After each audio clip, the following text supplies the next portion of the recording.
Dictation will be started in few seconds. Be ready. Start.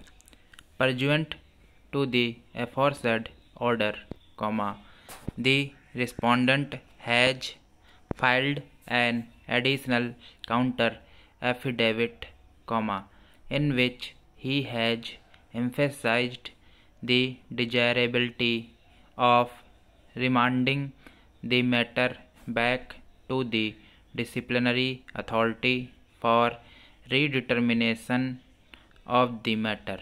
Stop.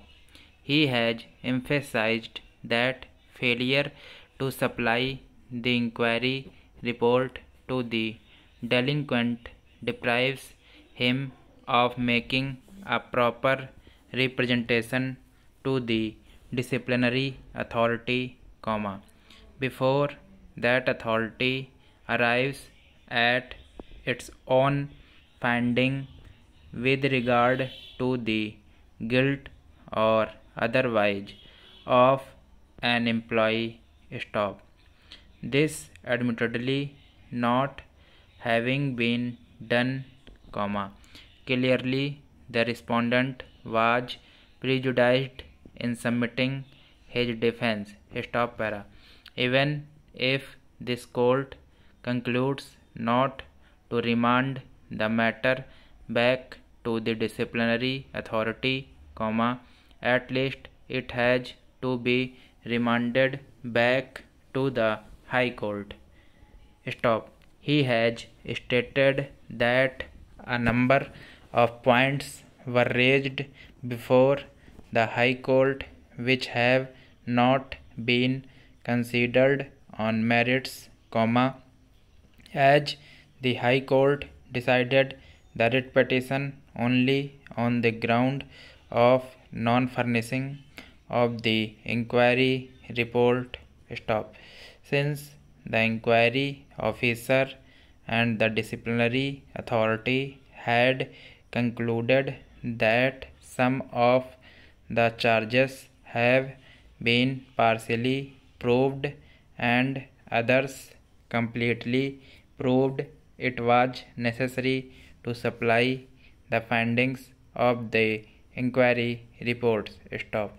Only on knowing the reasoning of the inquiry officer, could the respondent give an effective explanation. Stop. It is further pointed out that with regard to the charges relating to Maharajganj, the entire amount has been recovered. Stop.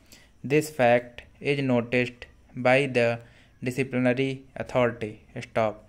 But quite illegally, it still proceeded to impose punishment on the ground of proved misconduct. Stop.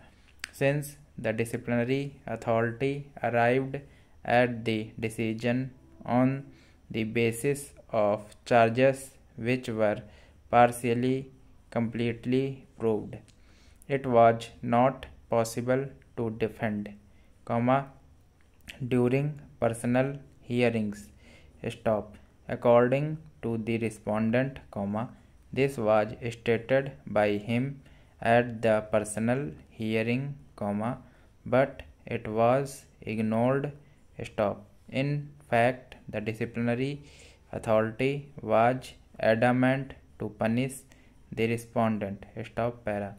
All these issues could have been highlighted if the High Court had decided the writ petition on merits. Stop. Therefore, matter needs to be remanded back to the High Court for a decision on merits, on all the issues raised by the respondent. Stop. In our opinion, the aforesaid grievances of the respondent are without any factual basis. Stop. The petitioner has placed on the record of this court the translated copy of the charge sheet, reply of the respondent to the charge sheet. Thanks for watching.